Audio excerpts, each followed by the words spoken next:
si elle se fait de plus en plus remarquer, ce n'est pas le fruit du hasard. Dans un portrait brossé par Télérama le 30 janvier dernier, Caroline Roux, la présentatrice de France Télévisions qui se démarque ces derniers mois, est revenue auprès des journalistes du magazine sur cette ascension. Fulgurante, diront certains, absolument pas selon elle. Car si le talent de la journaliste est indéniable, la reconnaissance qu'elle obtient enfin est, pour elle, un travail de longue haleine de 25 ans. Face à des collègues concurrentes comme Anne-Sophie Lapix ou Léa Salamé, la présentatrice de C'est dans l'air se fait enfin un nom et ce n'est pas démérité. Enfin reconnue, la mère de Rosalie et Marceau a obtenu de grandes responsabilités comme l'animation du magazine politique en prime time de France 2, l'événement, ou encore des enregistrements en public à travers toute la France pour son magazine.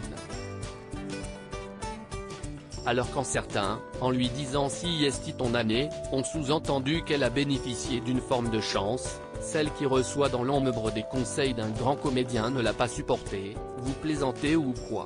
C'est le résultat de tout ce que j'ai construit jusque-là. C'est agacée devant les journalistes de Télérama celle qui est déjà victime de reproches infondés, avant d'insister auprès d'eux, c'est comme passer devant la Sagrada Familia et penser qu'elle est sortie de terre du jour au lendemain, alors qu'on est à pied d'œuvre depuis longtemps. Ça fait des années que je suis vraiment là, a-t-elle expliqué. Certes, 2023 est l'année de la consécration pour Caroline Roux, mais n'allez donc pas lui dire que si est son année. Caroline Roux, ce que son mari Laurent Soli a sacrifié pour elle toujours au sein de ce portrait, celle qui n'a pas peur de recadrer les politiques en plein direct est également revenue sur les sacrifices qu'elle a pu faire pour sa carrière, mais aussi ceux de ses proches, comme son mari Laurent Soli. En effet, l'homme a longtemps été un proche conseiller de Nicolas Sarkozy avant de finalement décider d'arrêter la politique, pour permettre à sa femme de s'épanouir en journalisme sans que son parcours ne soit un frein.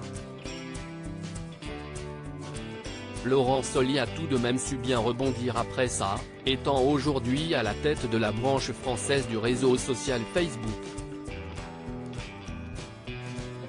Crédit photo, Coadic Guirec.